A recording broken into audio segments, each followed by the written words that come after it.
우리 예수님께서 지난주에 빵 5조각과 물고기 2마리로 5천 명의 남자를 먹인 사건이 기록되어 있었습니다. 이제 그 사건 이후에 우리 예수님께서 제자들을 어떻게 다루시는가 본문에 적혀져 있습니다. 우리가 마가복음을 보면서 읽어야 할 것은 우리도 동일한 제자라는 겁니다. 제자는 예수 그리스도의 삶을 배우는 사람입니다. 예수 그리스도의 삶을 통해서 나를 통해 어떻게 예수 그리스도가 증거될 수가 있을까? 그래서 예수님은 이 제자들을 가르치는데 역점을 두시고 계십니다. 본문 9절도 이제 5천 명의 기적을 체험한 제자들의 마음이 굳어졌다는 겁니다. 방금 본인의 눈앞에서 그런 생생한 기적을 체험했음에도 예수님께서 시야에서 사라지자마자 그들의 마음은 완악하여져서 똑같은 불신 가운데 빠지는 장면이 기록되어 있다는 겁니다. 그래서 예수님께서는 제자들을 다시금 강도 높은 교육을 시켜주시는 겁니다. 이것은 우리에게도 마찬가지입니다. 결국 예수님이 우리를 제자로 부르시고 우리를 이끄시고 우리 삶 가운데 주인이 되시는 이유는 나와 예수님과의 인격적인 관계성 때문입니다. 우리가 신앙생활하는 것은 예수님을 배우는 데 있는 겁니다. 예수님이란 분 자체, 예수님이란 인격, 그분과의 만남을 통해서 과연 예수님이란 존재가 어떤 분이시는가 하나씩 알아가는 것이 우리 신앙의 기본 자세인 겁니다. 이걸 터부시하고 구원받았으니까 끝났다. 이것은 말도 안 되는 소리입니다. 우리는 예수님을 믿는 사람으로서 우리는 예수님을 다 알 수가 없습니다. 어떻게 그 크신 예수님을 우리가 이 짧은 지식으로 이 완악한 마음으로 한계된 이성으로 그분을 다 포용할 수가 있으며 이해할 수가 있겠습니까? 불가능한 겁니다. 그럼에도 우리가 신앙생활을 하고 말씀을 보면서 예수님을 차근차근 하나하나씩 알아가는 과정을 따라야 되는 겁니다. 여기 나온 제자들도 그러했습니다. 제자들도 예수님과 함께 기적을 체험을 하고 그의 말씀을 직접 들었음에도 불구하고 여전히 불신 가운데 사로잡힌 저와 여러분과 똑같은 모습을 갖춘 일개의 인간에 불과합니다. 그것이 우리에게도 큰 은혜가 되는 겁니다. 아, 나랑 똑같은 마음과 똑같은 몸을 가진 사람들이구나. 저 상태에 나도 같은 지경에 빠질 수가 있으며 같은 마음을 품고 있을 수 있겠다. 그래서 동질화되는 겁니다. 오늘 말씀을 통해서 이런 제자들에게 우리 예수님께서 안심하라 이렇게 말씀합니다. 오늘날 세상처럼 불안 가운데 휩싸인 세상이 있을까요? 가정을 두고 봐도 또 내 삶 가운데 두고 봐도 세상이 너무 복잡해져 갈수록 정신질환자는 더 많아져 갑니다. 그만큼 스트레스가 많아지고 불안은 하나의 우리의 음식거리가 되는 것처럼 매일 먹고 마시며 친구 삼아 삽니다. 그래서 스트레스 때문에 위장병이 생기고 극심한 스트레스로 머리가 빠지기도 하고 저는 제 주위에 이가 빠진 사람도 보았습니다. 너무 불안이 심하기 때문에 불면증에 시달리는 것은 두말할 나위도 없습니다. 이런 현대인들의 고통 속에서 과연 우리가 의지할 분은 누구인가?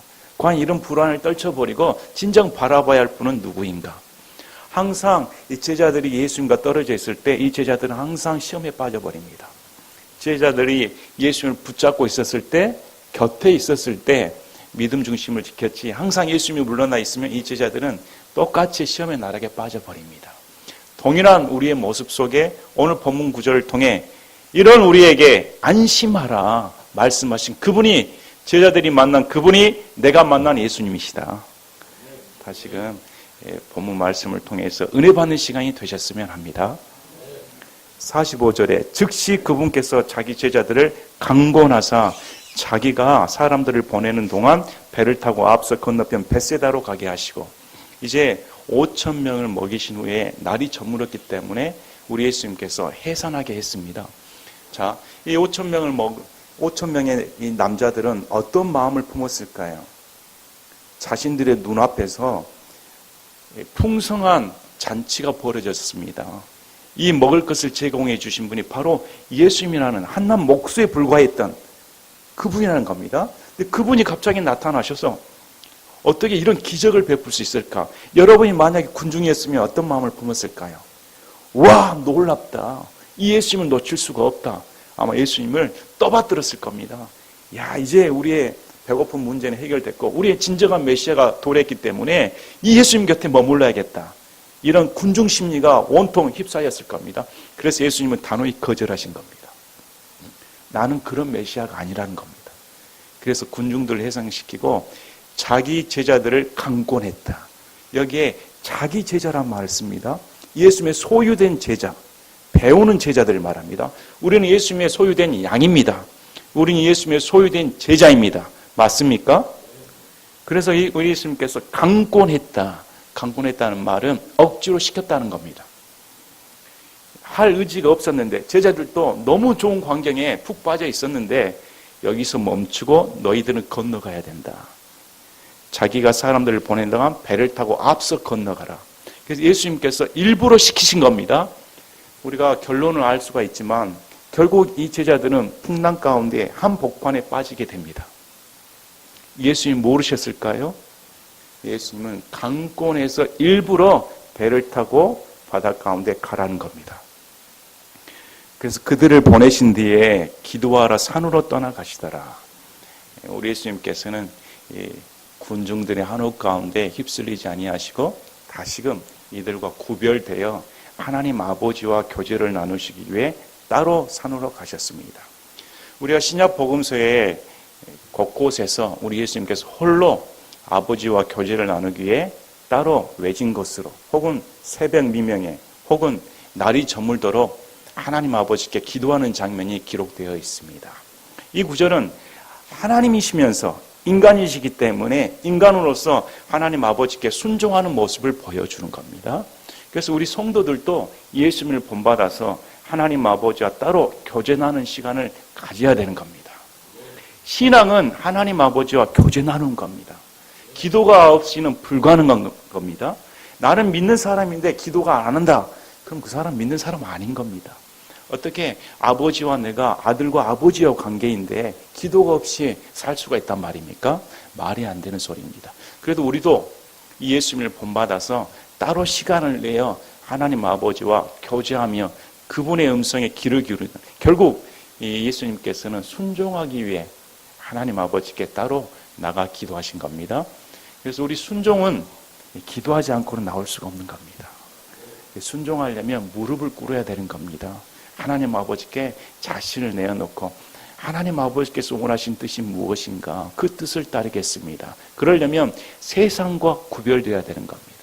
그래서 그리스도인은 세상과 구별된 자를 뜻하는 겁니다. 성도는 세상과 구별되기 때문에 성도라는 명칭을 주는 겁니다. 내가 구별된 게 아니고 예수님께서 구별해서 따로 분리해 놨기 때문에 예수님이 성도라고 불러주시는 겁니다. 그래서 우리의 신분은 성도로서 세상과 구별된 존재다. 그래서 여러분들도 따로 한적한 곳에서 기도하는 시간을 가지시길 바랍니다.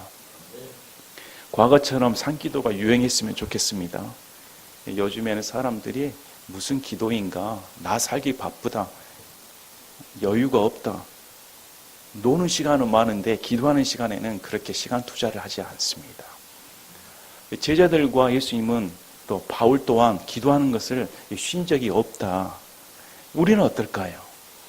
우리가 따로 예전처럼 산에 가서 울부짖는 그런 시간을 가지셨으면 합니다. 참 그 시간만큼은 하나님 아버지께 내 모든 것을 내놓고 쏟는 시간입니다. 얼마나 귀합니까? 얼마나 하나님 아버지께서 귀하게 보실까요? 이런 시간을 따로 맞이하시길 바랍니다. 자, 저녁이 되매 배는 바다 한가운데 있더라. 그분께서는 홀로 무태에 계시다가 갈릴리 호수는 동서 길이가 약 10km 정도 됩니다. 저녁이 됐다는 것은 6시 이후를 가리킵니다. 보통 7시에서 9시 사이로 이해가 되고 있습니다. 이 정도 시간이 됐을 때 배는 바다 한가운데, 요한복음에 보면 25에서 30 스타디온쯤 된다. 약 6km 정도 되는 겁니다. 그러니까 정중앙에 있을 때였습니다. 그분께서는 홀로 무태에 계시다가, 우리 예수님께서는 홀로 무태에 계셨습니다.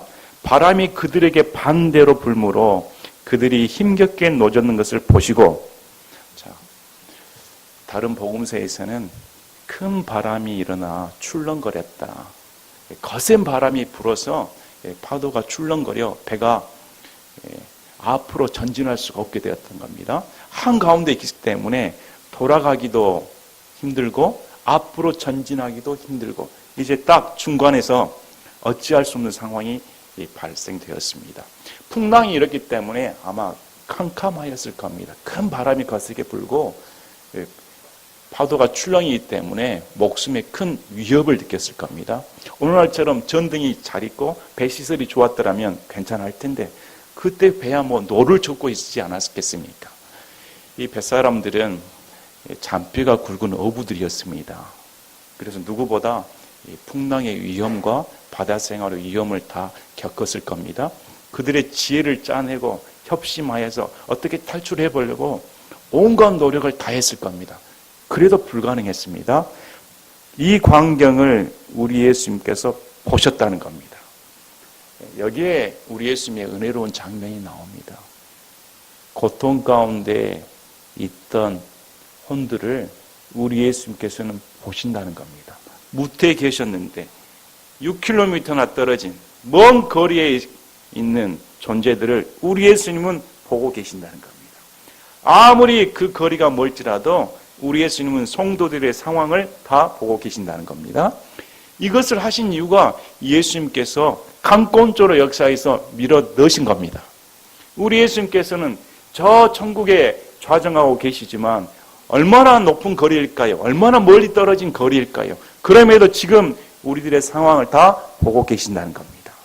얼마나 힘겹게 인생을 살고 있는가, 얼마나 스스로 노력을 해서 그 수렁에서 빠지려고 오늘 또 힘차게 노를 젓고 있는가, 탈진하고 있는가, 기진맥진하고 있는 것을 다 보고 계신다는 겁니다. 그런데 바로 나타나지 않습니다. 밤 사경쯤에 날이 저물어서 배가 한가운데 뜬 시점은 아마 9시 이 정도 추정이 됩니다. 밤 사경쯤은 새벽 3시 이후입니다. 그러니까 이 어부들은, 이 제자들은 6시간 이상 바람과 사투하고 있는 겁니다. 그 기간 동안 예수님 보시고 계셨지만 나타나지 않으신 겁니다. 왜 그럴까요? 훈련이 필요한 겁니다. 제자들에게는 훈련이 필요했습니다. 자신의 의, 자신의 노력, 자신의 생각을 다 벗겨버리고 오로지 이 상황에서 구원할 자는 예수님 한 분밖에 없다는 겁니다.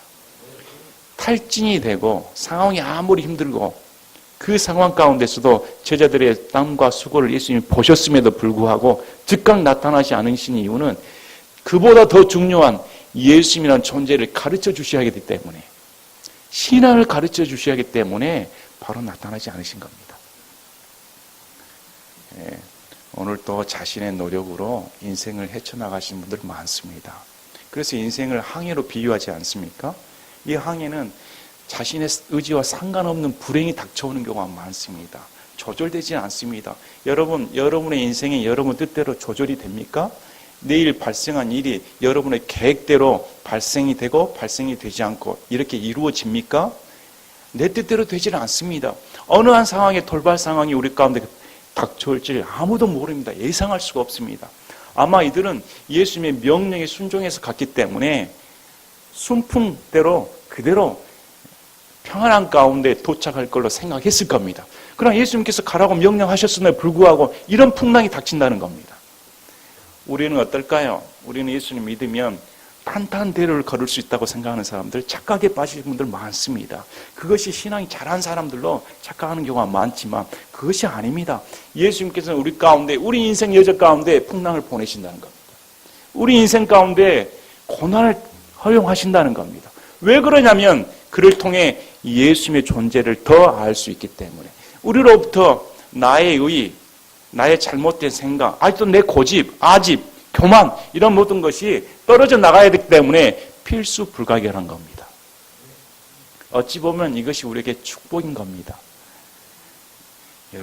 여러분이 그 배에 탄 제자들이라면 어땠을까? 아니, 예수님의 명령에 순종해서 지금 가고 있는데 예수님 온데간 데 없고 우리는 지금 빠져 죽게 되었다. 온 세상이 캄캄해지고 파도가 이렇게 치니 이제 기진맥진하고 곧 배가 뒤집혀져 우리는 죽은 목숨이다. 어떻게 할까? 이것도 무태 가까이 있는 게 아니고 바다 한가운데 있으니 어이 베드로, 자네가 수제자니까 어떻게 방법을 내봐. 나도 열심히 하고 있잖아. 아마 그럴 겁니다. 누가 더 좋은 생각, 아이디어가 있지 않을까. 6시간 동안 이상 사투를 벌인 그들은 어떤 마음에 빠졌을까요? 아마 공포 상황이 몰려왔을 겁니다. 공포 상황이 몰려와서 더 이상 어떻게 할 수가 없다. 노를 한번 저어보신 적 있습니까? 노를 저어서 아마 우리 보통 평범한 사람은 30분도 젓기 힘들 겁니다. 그런데 바다가 풍랑이 다가오는데 그 물살을 헤치고 앞으로 전진하려고 안간힘을 쓰는데 자신의 뜻대로 되지 않는다는 겁니다. 이럴 때 밤 사경쯤에 우리 예수님께서 바다 위로 걸어서 그들에게 오신 겁니다. 이제 구원자로서 우리 예수님께서 이때쯤 보시고 밤 사경쯤에 걸어오셔서 그들을 지나쳐 가려고 하시거늘 우리 예수님께서는 그들에게 다가오셔서 지나쳐 가시려 하셨다. 여기 모순되는 말씀인 듯 싶습니다. 왜 오셔서 구원해 주시지 그냥 지나쳐 가시려고 할까? 그래서 여기에 대한 몇 가지 해석이 있습니다. 그래서 가장 합당한 해석은 우리 구약에 하나님, 여호와 하나님을 불리던 분이 현현하셨을 때, 나타나셨을 때 어떤 모습으로 보이시는가? 출애굽기 33장 18절 19절에 보면 모세가 이르되 간청하오니 주의 영광을 내게 보여주소서 하며 그분께서 이르시되 내가 내 모든 선함을 네 앞에 지나가게 하고 주의 이름을 네 앞에 선포할 것이요 또 내가 은혜를 베풀 자에게 은혜를 베풀고 내가 긍휼을 베풀 자에게 긍휼을 베풀리라 하시고 지나가신다는 겁니다. 하나님께서 지나가심을 통해 내가 하나님이라는 걸 보여주신다는 겁니다. 욥기 9장 8절 11절에도 동일한 말씀이 기록되어 있습니다. 그분께서 홀로 하늘들을 펴시고 바다의 파도들을 밟으시며 보라 그분께서 내 곁을 지나가셔도 내가 그분을 보지 못하며 그분께서 또한 계속 나아가셔도 내가 그분을 알아내지 못하는도다. 지나가신다는 겁니다. 열왕기상 19장 11절에 엘리야가 이제 죽게 되었습니다. 불평을 하니까 우리 예수님께서 엘리야의 앞을 지나가시는 모습을 보여주십니다. 그때 여호와 하나님, 바로 그분이 예수님이라는 겁니다. 이 예수님께서 바다 위를 걸어오시면서 하나님으로서 현현하셨기 때문에 그 곁을 지나가셨다. 이렇게 해석을 합니다. 또 하나는 이 예수님께서 지나가시지 않도록 보라는 겁니다. 이 제자들의 눈에는 이제 예수님 대신에 온 상황이 다 자신의 생각을 사로잡아 버린 겁니다. 예수님 존재에 대해서는 까맣게 잊어버리고 그 상황 때문에 지려 죽게 됐기 때문에 큰 물결, 큰 파도, 굉음 소리 이런 소리에 주눅이 들어서 예수님의 존재에 대한 시선이 사로잡히지 못했다는 겁니다. 그래서 예수님께서 지나쳐 가시더라. 그들이 그분께서 바다 위로 걸어오신 것을 보고 그것이 영인 줄로 생각하여 소리 지르니 깜깜한 날이었을 겁니다. 형체를 분간할 수 없는 사람 모양이 바다 위를 걸어오고 있으니 이 사람들 어떻게 됐을까요? 시골 캄캄한 곳 걸어보신 적 있으십니까? 시골에 가면 요즘에는 시골도 전기불이 잘 들어오기 때문에 밝은 시골들이 많았지만 저 예전에 시골에 가면 날이 저물면 그야말로 암흑이었습니다. 깜깜해서 한 치 앞도 보이지 않을 정도로 새카만 그런 어둠이었습니다. 얼마나 무섭든지.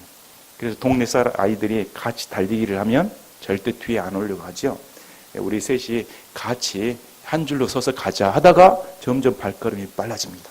뒤에 처지면 꼭 뭐가 나타나가지고 딱 붙잡을 것 같으냐. 그때부터 쏜살같이 집으로 달려갑니다. 그런데 이 제자들은 어땠을까? 갑자기 영적인 존재가 다가왔다는 겁니다. 개혁성경에는 유령으로 번역을 해놨는데 잘못한 겁니다.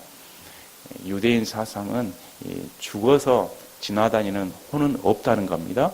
죽으면 하나님의 낙원으로 가든지 아니면 지옥 가든지 두 가지 중에 하나이지 죽은 혼이 살아나서 이렇게 구천을 맴도는 건 없습니다. 잘못된 번역입니다. 이들은 영으로 봤다는 겁니다. 성경에서 나오는 영적인 존재는 첫째 하나님은 영이십니다. 그 다음에 천사도 영입니다. 마귀도 영입니다. 그래서 이들이 보았을 때는 인간일 수가 없다는 겁니다. 인간이 어떻게 걸어올 수가 있는가? 이건 영적인 존재이다. 영적인 존재가 다가오기 때문에 큰 두려움에 빠져서 소리 질렀다는 겁니다. 그들의 공포에 떠는 소리 어땠을까요? 그것도 남자들인데, 가정을 가진 남자들인데 무서워서 발발 떨며 와 하고 무섭다고 소리 질렀다는 겁니다.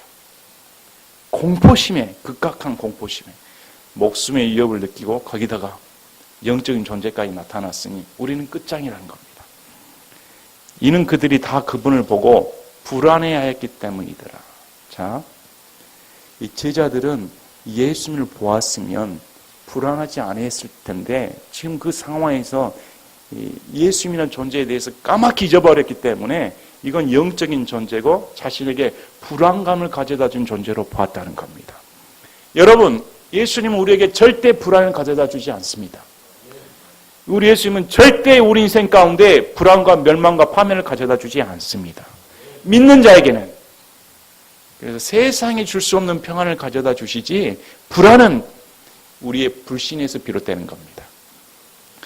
즉시 그분께서 그들에게 말씀하며 그들에게 이르시되 안심하라, 나니 두려워하지 말라 하시고, 우리 예수님께서 안심하라는 겁니다. 이제 됐다는 겁니다. 창조주만이 하실 수 있는 말씀입니다. 창조주만이 우리 인생 가운데 오셔서 하실 수 있는 말씀이 바로 안심하라는 겁니다.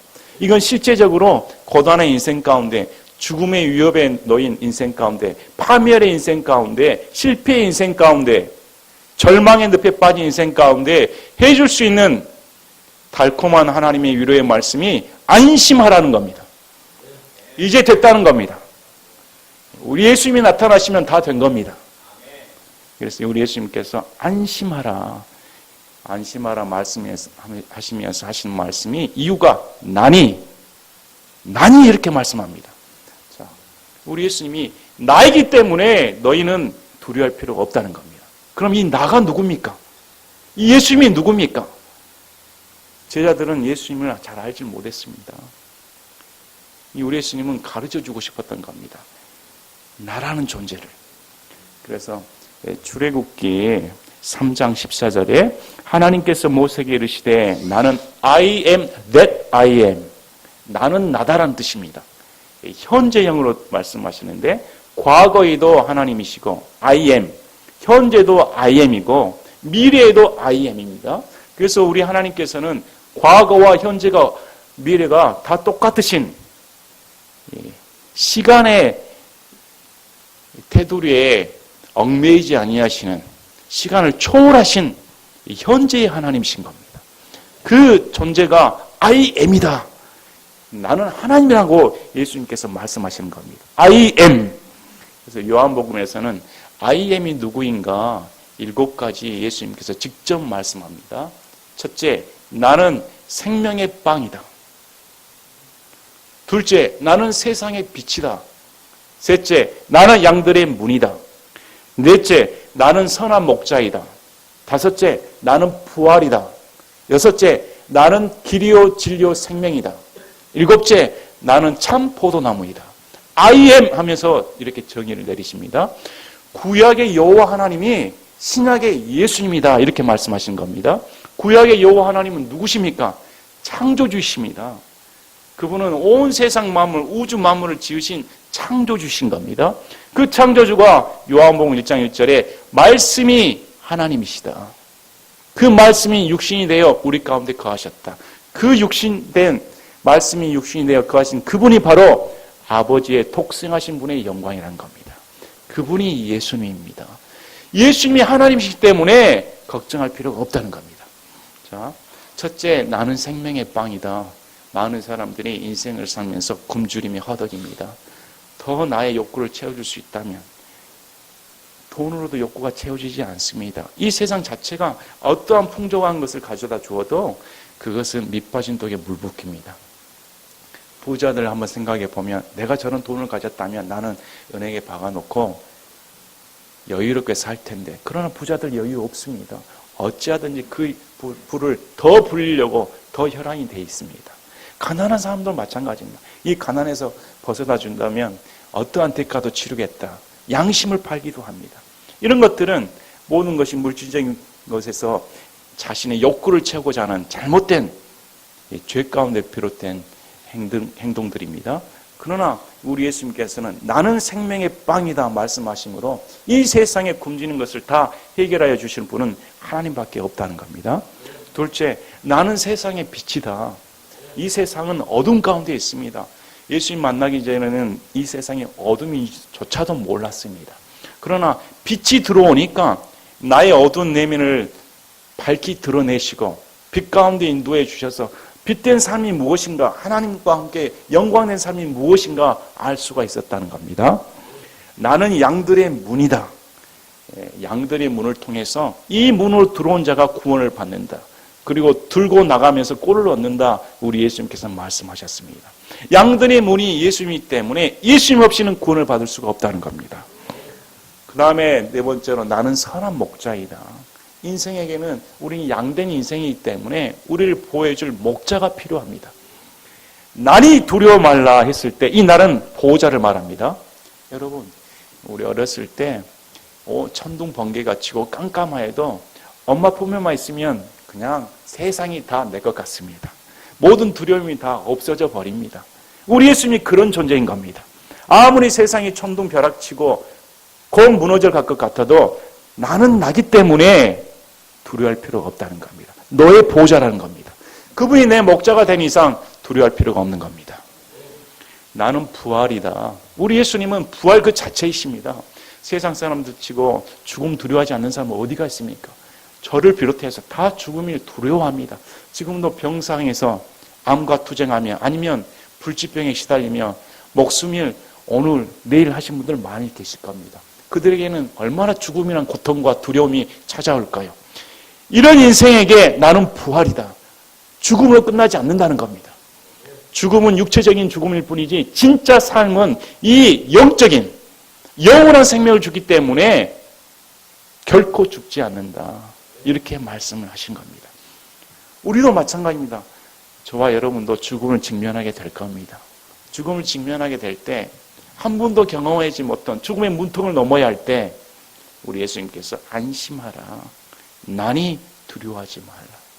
우리에게는 두려워할 필요가 없는 겁니다. 그분이 계시기 때문에. 자, 나는 길이요 진리요 생명이다. 이렇게 말씀합니다. 하나님 아버지께 도달하는 유일한 길은 예수님을 통하지 않고는 될 수가 없는 겁니다. 예수님 자체가 길이고 예수님 자체가 내가 믿어야 할 진리이며 예수님 자체가 나에게 생명을 주신 생명 그 자체이신 겁니다. 그리고 마지막으로 예수님께서 나는 참 포도나무이다. 인생을 살면서 인생다운 삶을 열매를 맺는 삶이 얼마나 귀합니까? 그래서 사람들이 이 책을 읽어보고 선인들의 삶을 잘 상고해 보기도 합니다. 그러나 이 죄된 인간은 죄된 본성에서 벗어날 수가 없습니다. 자신의 스스로 아무리 노력을 한다 할지라도 역시 죄성 가운데 굴복할 수밖에 없습니다.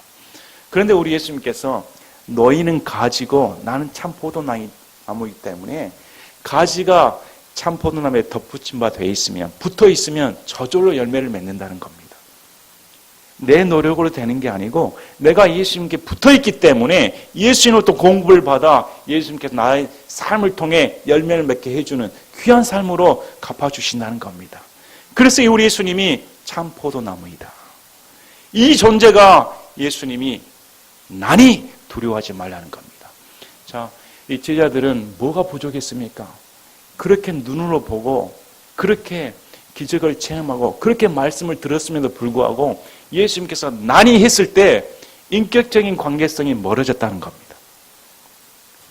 우리가 신앙을 제대로 하기 위해서는 예수님과의 인격적인 교제가 있어야 되는 겁니다. 과연 예수님이 누구일까? 예수님이 나라고 대답했을 때 예수님이란 존재가 어떤 분이셨을까? 그걸 알라는 겁니다. 그리할 때 두려워할 필요가 없다. 여러분, 지금 여러분의 삶 가운데 어렵습니까? 여러분의 형편을 보면 너무 공경에 처해져서 과연 이 삶 가운데 나는 벗어날 수가 있을까? 내가 아무리 내 노력을 다해서 노를 저어도 한 치 앞도 전진할 수가 없습니다. 뒤로 돌아가도 내 인생은 이미 엎질러진 물이고 앞으로 전진해도 이제 다시 회복할 기미가 보이질 않습니다. 어떻게 해야 할까요? 나니 두려워하지 말라는 겁니다. 안심해라. 예수님을 바라보라는 겁니다. 이 제자들은 이것이 필요했습니다. 자, 그들에게 가서 배에 오르심에 바람이 그침으로 그들이 속으로 한량없이 심히 놀라며 이상히 여기니라. 마가복음 4장에 보면 이미 예수님께서는 풍랑 가운데 죽을 고비를 넘겼던 제자들의 위로해 주시고 풍랑을 잠잠케 해주신 기적을 이미 베풀어 주셨습니다. 그럼에도 제자들은 마음이 굳어져서 이미 예수님을 까먹어 버렸다는 겁니다. 그래서 52절에 이는 그들이 마음이 굳어져서 빵의 기적을 깊이 생각하지 못하였기 때문이더라. 바로 몇 시간 전에 빵의 기적을 체험했는데 어떻게 말합니까? 깊이 생각하지 않았다. 눈에 보이는 현상만으로 만족을 했지 그 현상을 가져다 주신 본체이신 예수님에 대해 깊이 생각하지 않았다는 겁니다. 왜 예수님께서 5,000명을 먹여주셨을까? 어떻게 예수님이 이런 기적을 베푸신 분일까? 예수님의 존재는 어떤 분이셨을까? 왜 우리 인생 가운데 이렇게 찾아오셨을까? 깊이 생각하지 않았다는 겁니다. 깊이 생각하지 않아서 역으로 생각하면 풍랑을 허용하시고 제자들을 훈련시켜 주셨다는 겁니다. 어떻습니까? 우리 인생 가운데 예수님은 어떤 분이실까? 한편으로는 이 제자들의 굳은 마음을 들춰내시고 예수님께서 훈련시키시는 분이 너무나 감사할 따름입니다. 또 다른 분이 지목하기를 여기 마음이 굳어졌다는 것은 바리새인의 마음과 똑같다는 겁니다. 그래서 구원받았지만 하나님을 따른다는 제자들이지만 여전히 마음 상태가 바리새인들과 다를 바 없다는 겁니다.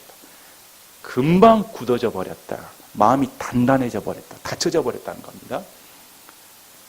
그래서 이런 제자들에게 허용하는 것은 고난이었다는 겁니다. 저는 요즘 저에게도 참 두려움이 있습니다. 병원에서 물난리 한번 겪고 나서 동파돼가지고 위층에서 물이 폭포수 좀 흘러가지고 저희 병원 위에서 물이 터지는 바람에 천정에서 물이 비 오듯 쏟아져 내렸습니다. 그걸로 끝인 줄 알았는데 다음날 또 한 번 터졌습니다. 전화가 오면 가슴이 이제 깜짝깜짝 놀랍니다. 과거에 우리 교회에서도 물난리 난 적이 있습니다. 왜 이렇게 물난리가 자주 나는지. 며칠 전에는 운전을 하는데 경고등이 들어왔습니다. 엔진 경고등이 들어와서 야, 얘 집에까지 무사히 갈 수 있나?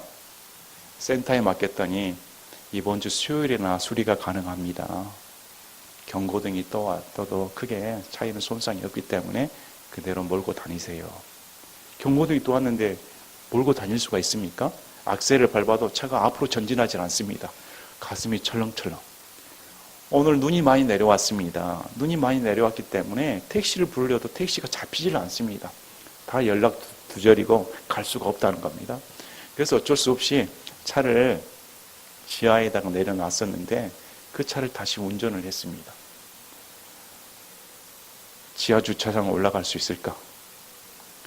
겨우 올라왔는데 지하 주차장에서부터 올라와서 이제 이 교회까지 올 수 있을까? 늦으면 안 되는데 가슴이 두근두근. 이런 불안감은 우리에게 이렇게 찾아오는 겁니다. 이것은 그냥 해결하면 되지요.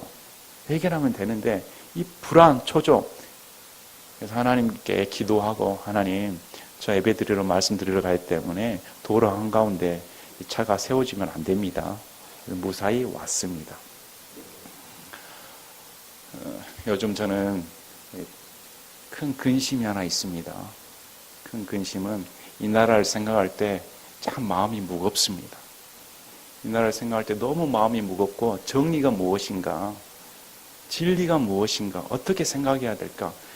상식적인 수준에서 생각을 해야 할 텐데 상식이 아닌 비상식이 형용되고 있어서 어떻게 이런 것이 비상식적인 일이 그냥 버젓이 벌어질 수 있을까? 왜 사람들은 거기에 눈을 뜨질 못할까? 70년대에 우리나라가 먹고 살기 바빴습니다. 너무 힘들어서 새마을 운동하며 잘 살아보세. 우리 어렸을 때는 이 동사무소에서 크게 음악을 들었습니다. 잘 살아보세 하며 얼마나 시끄럽게 들었든지 새벽부터 일어나, 새벽정이 울렸네, 너도 나도 일어나, 다 일어났습니다. 그렇게 허리띠를 졸라매고 열심히 살았습니다. 아울러 그 시대에 부흥한 것이 교회였습니다. 교회에서도 우리도 한번 잘 살아보자. 예수님 믿고 팔자 한번 펴보자. 그래서 그것이 복음이 아닌 거짓 복음이 순식간에 퍼지게 되었습니다. 순식간에 퍼지게 되어서 오늘 말씀처럼 빵의 기적은 체험을 했는데 빵의 기적을 가져다 주신 예수님의 본체에 대해서는 관심이 없다는 겁니다. 오늘 이 시대의 교회를 한번 살펴보세요. 아니면 우리의 모습을 한번 살펴보시길 바랍니다. 과연 내 삶 가운데 기적을 베풀어주고 구원해 주셨으며 나의 삶을 인도해 주신 그분을 바라봐야 할 텐데 구원해 준 기적, 체험, 환영 이런 것에 몰두하고 있지 않나. 그랬더니 지금 세상을 보았을 때 교회는 자정 능력이 상실돼 버렸습니다. 교회의 자정 능력이 상실돼 버렸기 때문에 제 마음 가운데는 하나님이 그만 놔두실까? 하나님께서 이걸 그냥 묵고하고 계실까? 두려움이 생깁니다. 아울러 어떻게 북한의 핵무기와 북한의 인권에 대한 규탄 대회는 없는가? 그거나 참 이상합니다. 강도가 칼을 들고 왔으면 대화하자면 칼을 버려야 할 거 아닙니까? 근데 그 칼은 우리를 죽이러 오는 것이 아니고 다른 사람 죽이기 때문에 괜찮다고 허용할 수가 있겠습니까? 왜 이렇게 비상식적인 것이 이렇게 난무하고 있을까? 제 마음 가운데 하나님께 심판하시지 않을까? 참 하나님께서 이 나라를 회복시키고자 하면 심판하지 않을까? 어떤 분이 저에게 한 목사님 저는 이민 가고 싶습니다. 왜요? 이 국민들의 눈과 귀가 어두워져서 무엇이 거짓이며 무엇이 진리이며 과연 생각하는 사람이 없다. 생각하는 사람, 어떻게 세상이 돌아가고 이 나라가 이대로 가면 안 되는데 여기에 대한 경각심을 가진 사람이 없다. 적어도 사상이 틀리고 이념이 틀린다 할지라도 경각심은 있어야 되는 겁니다. 깨어 있어서 아픈 마음, 이런 마음이 있어야 할 텐데 참 두렵다. 제 차에 경고등이 들어온 것처럼 저는 우리나라가 경고등이 들어왔다고 생각합니다. 경고등이 들어와서 제때 고쳐야 할 텐데 제때 고치지 않으면 망한다. 올바른 지도자가 없다는 것이 참 슬픕니다. 지도자 한 사람에 따라서 나라의 운명이 좌지우지되는데 이것은 내 생각과 다른 겁니다. 내가 생각을 한다고 해서 이 나라가 바뀌는 건 아니기 때문에. 그래서 제가 할 수 있는 것은 이 세상을 바라보는 게 아니고 이 정치를 바라보는 게 아니고 누굴 바라봅니까? 예수님을 바라봅니다. 왜냐하면 예수님은 창조주이시며 이 나라뿐만 아니라 온 세계를 주관하시는 하나님이시기 때문에 그분을 바라봐야 된다. 그분이 안심하라, 난이 두려워하지 말라. 그래서 교회가 깨어서 다시금 예수님을 바라봐야 되는 겁니다. 물질주의에 물들었다면 벗어버려야 되는 겁니다. 기복신앙에 물들었다면 벗어버려야 되는 겁니다. 제 가운데 들어와서 자정 능력을 상실했다면 회개해야 되는 겁니다. 다시 회개하고 안심하라, 난이 두려워하지 말라는 예수님만을 바라봐야 되는 겁니다. 이 나라를 살리시고 우리 인생을 살리시고 이 세계를 구원하실 분은 예수님밖에 없는 겁니다. 그래서 우리가 다시금 내 인생 가운데 수렁의 늪에서 건져주실 분은 예수님밖에 없다. 이 나라를 건져주실 분은 예수님밖에 없다. 예수님을 바라보는 저와 여러분이 되기를 바랍니다. 제가 기도하고 마치겠습니다.